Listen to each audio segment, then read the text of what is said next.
민주당 상황 이야기해 보겠습니다. 과거 비서실장을 지낸 전직 공무원의 극단적 선택 이후에 이재명 대표는 검찰 책임론을 강하게 제기하고 있습니다만 당내에서는 책임론 목소리가 다시 커지고 있는 상황입니다. 자, 앞서 당내 최대 의원 모임인 더 좋은 미래는 이 대표 체제에 힘을 실어주기로 한 바도 있지만 의원들마다 생각은 복잡해 보입니다. 더 좋은 미래 대표를 맡고 있는 강훈식 의원 직접 수대에 나오셨습니다. 안녕하십니까? 네, 안녕하세요. 자, 이른 아침에 출연해 주셔서 너무 감사합니다. 오랜만에 방송하시는 것 같습니다.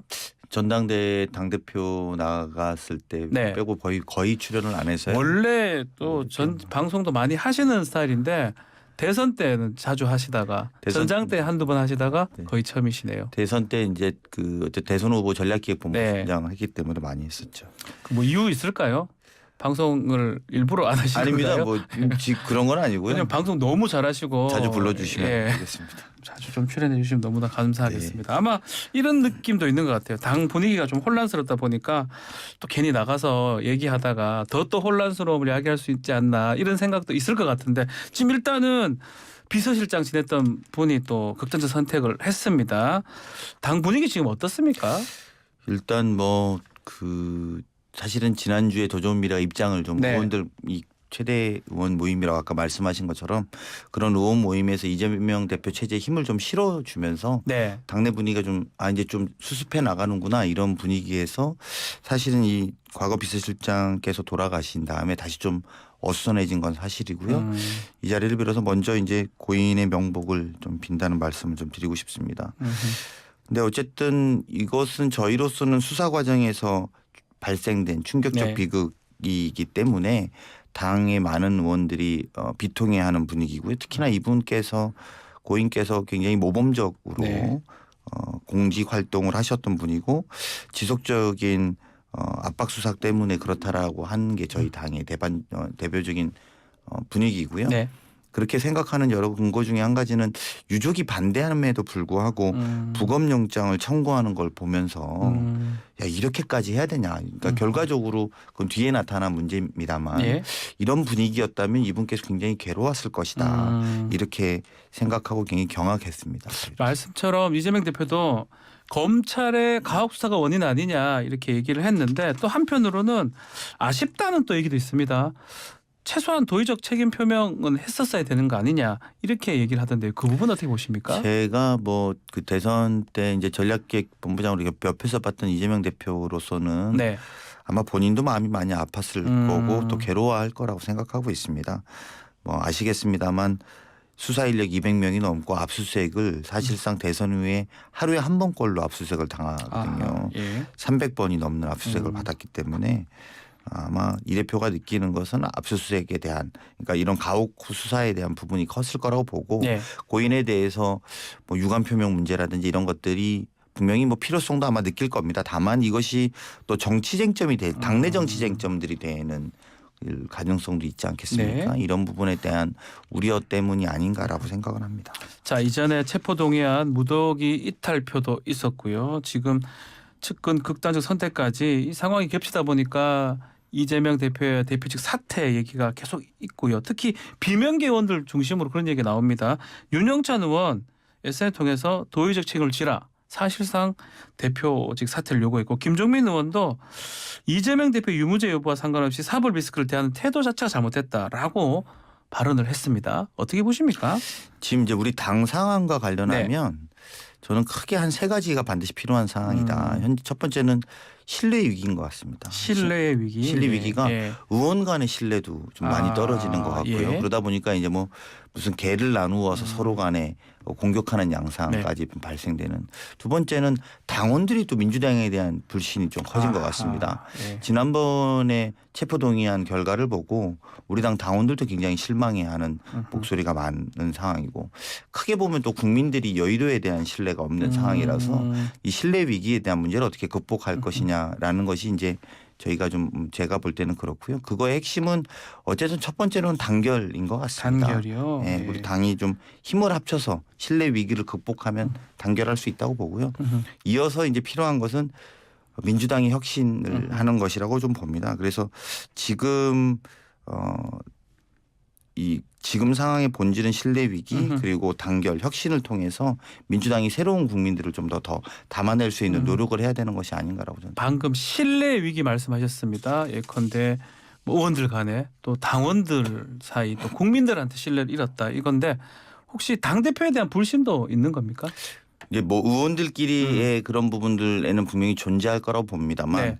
그래서 사실은 지난번에 저희가 입장 발표하면서 이재명 대표가 당의 불신 해소를 위해서 네. 혁신을 위해서 적극적으로 나서달라고 요청을 드린 혁신해달라. 것도 예.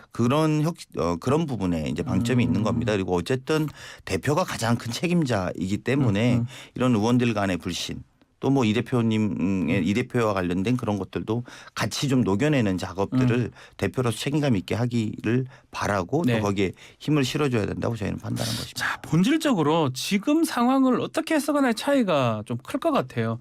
한쪽으로는 검찰의 사정 정국이다, 정치 보복이다 이렇게 해석하기도 하고 한쪽으로는 재판이나 수사 정확하게 받아야 되는 거 아니냐 이렇게 해석하는 것 같은데 그 부분은 의원님께서는 어떻게 보고 계십니까? 저희는 지금 대한민국의 주요 요직뿐만 아니라 정부의 곳곳에 검찰이 배치된 네. 검찰공화국이고 이것으로 지난 대선의 상대 후보를 공격하는 것에 거의 네. 매일 압수수색을 당하고 있는 것을 부정하기는 어려울 거라고 봅니다.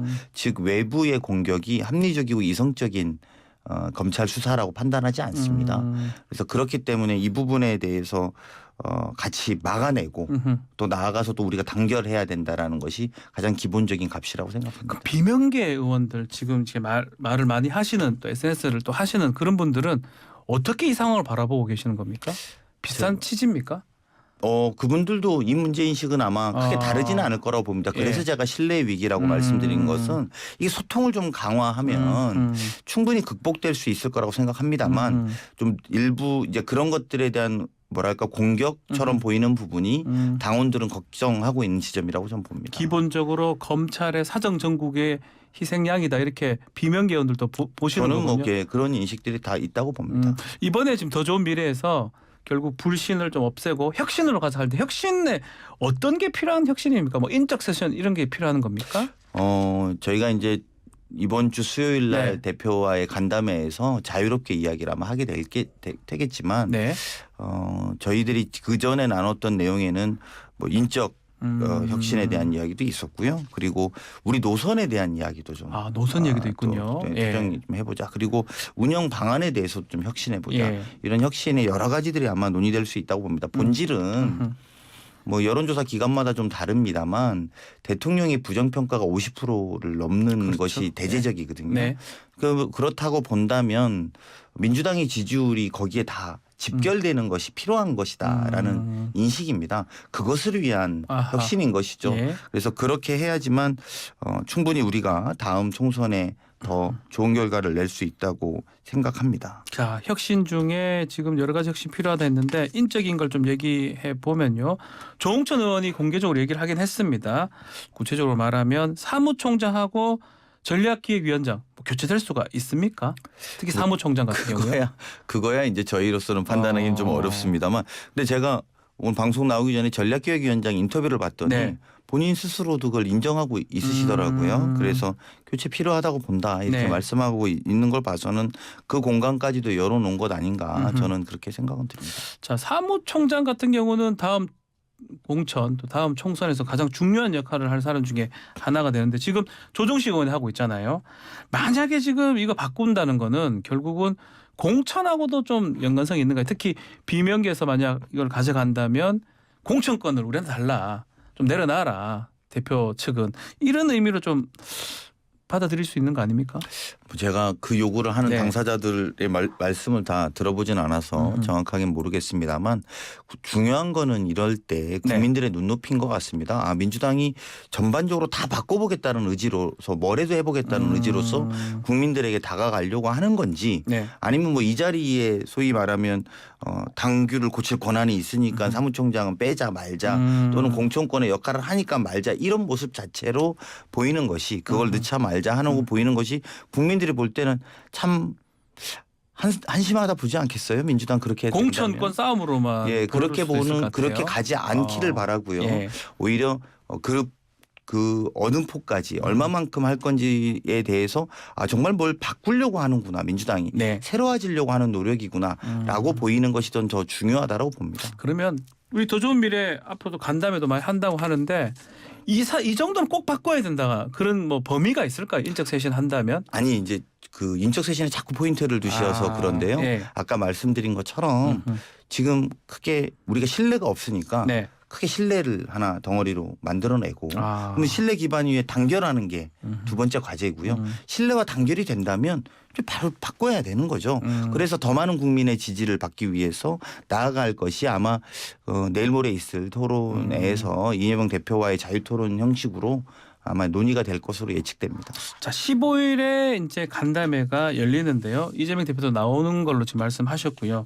혹시 거기서 공식적인 거치 문제 같은 거 언급될 가능성이 있는 건가요? 아니 저는 그럴 가능성에 방점을 두는 것은 옳지 않아 보이고요. 예. 오히려 아까 모두에 말씀하신 것처럼 저희가 입장을 낸 것은 이재명 대표에게 힘을 실어주는 방향이면서 동시에 과제를 당내 불신 해소와 혁신의 과제를 요청드린 거기 때문에 네네. 그런 방향으로 아마 논의가 되지 않을까 싶습니다.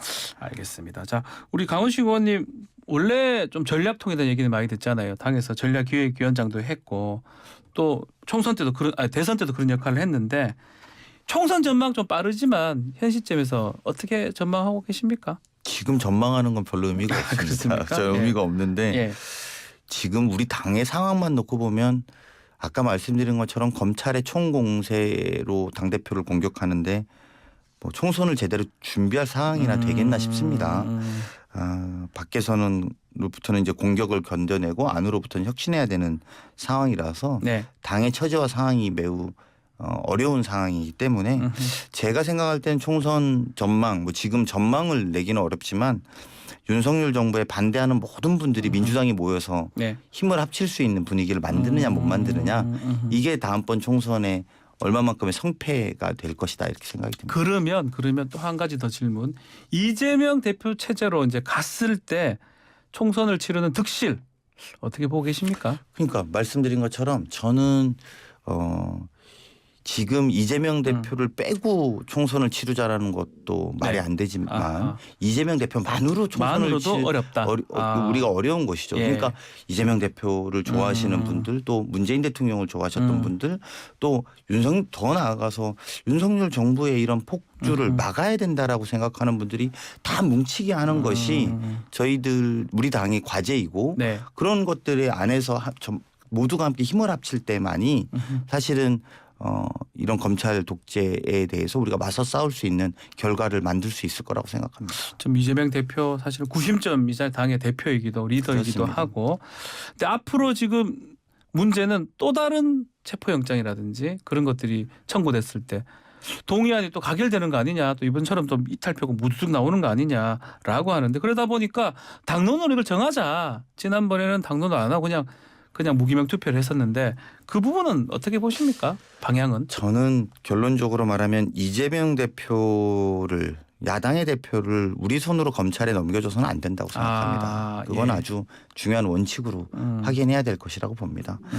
그리고 외부로부터 오는 공격을 빨리 이렇게 끊어내고 효율적으로 끝내고 내부 과제인 혁신으로 넘어가야 된다고 보고요. 네. 지난번 교훈을 발판 삼아서 의원들이 이 뒤숭숭한 당의 상황들을 인식한다면 오히려 이번에는 더 압도적인 표결로 부결시켜야 된다고 생각합니다. 그때도 참 의외의 결과라고 의원님도 보시는 겁니까?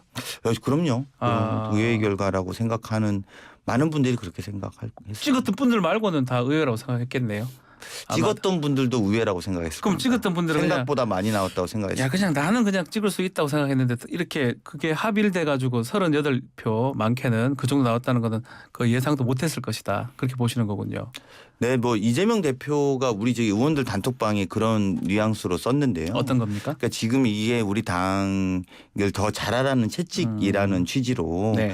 지난번 표결을 받아들였다라고 말씀하셨으니까 저는 그런 연장선상에서 의원들이 또 다른 모습을 더 좋은 모습을 보여줄 거라고 기대합니다. 당론은 필요 없고 하여튼 또 개인이 가는데 그렇게 해서는 안 된다 이렇게 보시는 좀 거군요. 그렇게 그게 오히려 훨씬 나을 거라고 생각합니다. 알겠습니다. 자, 이번에 또 눈에 띄는 게 공천 TF 11명이 이제 가동이 되는데 그중에 9명이 이거 구별하기 그렇지만 이른바 비명계들이 좀 많은 것 같습니다. 이거 어떻게 평가를 해야 됩니까? 저는 어쨌든 지난번 네. 체포동의안 이후에 첫 번째 인사가 맞습니다.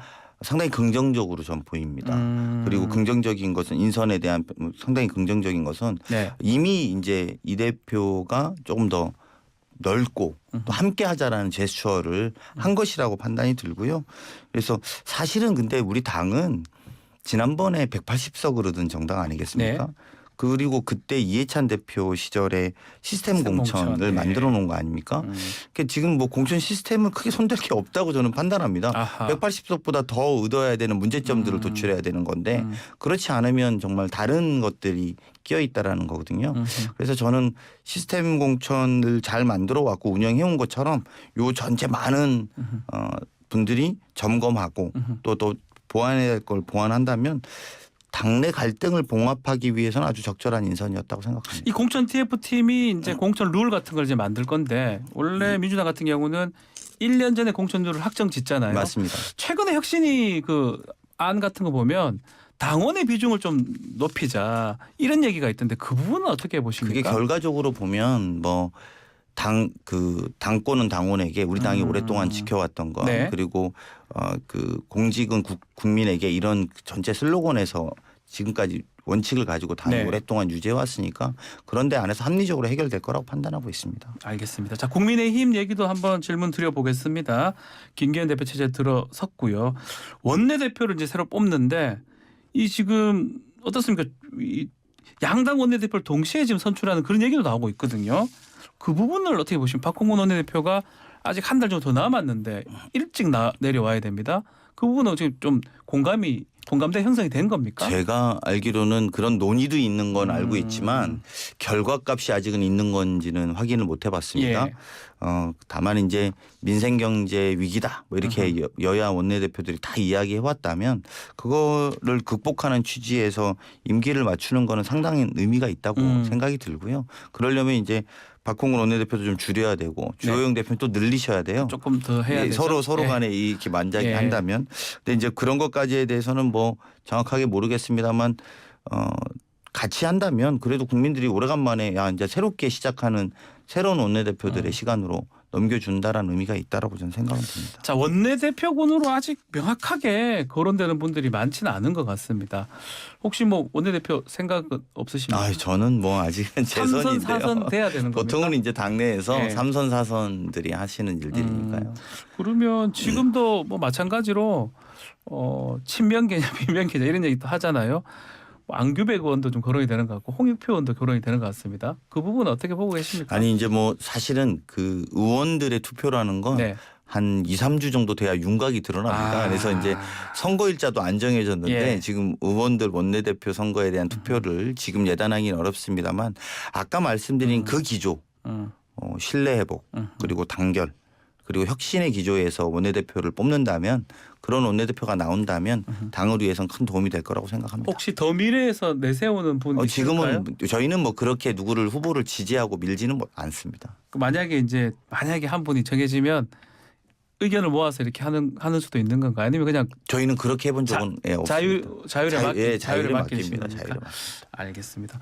우리 의원님 자주 좀 이제 출연해 주셔서 네. 발언도 좀 해주시고 말씀도 좀 부탁을 네, 드리겠습니다. 알겠습니다. 자, 오늘 말씀은 여기까지 듣겠습니다. 네, 감사합니다. 고맙습니다. 더불어민주당 강훈식 의원과 함께했습니다.